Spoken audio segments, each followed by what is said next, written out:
Good morning, सुप्रभात. मी हर्षदा. स्वागत आहे तुमचं माझ्या आणखीन एका छोट्याशा व्हिडिओमध्ये. तर आज सकाळी सकाळी मस्त फ्रेश होऊन देवपूजा करून घेतली. तुळशीला पाणी घालून दिवाबत्ती करून घेतली. त्याचसोबत दिवसभराची कामं उरकण्यासाठी आणि एनर्जी यावं म्हणून मस्त गरमागरम वाफवलेला चहा घेतला. त्यासोबतच बाहेर पाऊस सुरू आहे. आहोंना आणि सासऱ्यांना चहा दिला. त्याच्यानंतर नाश्त्याला गरमागरम पोहे केले. पोह्यांसाठी खास टिप लास्टला देणारच आहे, त्यासाठी व्हिडिओ लास्टपर्यंत बघा. आणि पिल्लूनी आज मस्त कुटाणा केला होता. टीव्हीवरती बॉल मारला आणि त्याची स्क्रीन गार्ड फुटून. लहान मुलांना एवढं जपावं लागतं ना, खूप लक्ष द्यावं लागतं. आणि स्क्रीन गार्ड होतं टीव्हीचं म्हणून तो टीव्ही वाचलेला आहे ना, तर टीव्ही पूर्ण गेलाच असता. तर यांनी आता थोड्या वेळ काम चालू केलेलं आहे, बघू किती दिवस. त्याच्यानंतर दुपारच्या जेवणामध्ये मी मस्त ज्वारीच्या भाकरी आणि मेथीची भाजी केली होती.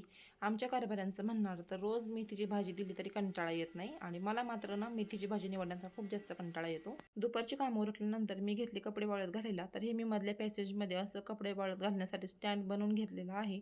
आणि पावसाळ्याचे दिवस असले तर हे स्टँड खूप उपयोगाचं पडतं. तुमच्याकडे आहे का ते नक्की सांगा. काढून प्रत्येक कामामध्ये मला खूप त्रास देतो व्हिडिओ, तुम्ही बघूच शकता. तर पोहे खारट झाले असतील तर काय करायचं, एक वाटी पोहे घ्यायचे, भिजवून घ्यायचे छान. दुसऱ्या कढईमध्ये थोडंसं तेल घालून हळद घालायची आणि भिजून घेतलेले पोहे घालायचे, एक वाफ काढायची आणि केलेल्या पोह्यांमध्ये ॲड करायची. चलो बाय.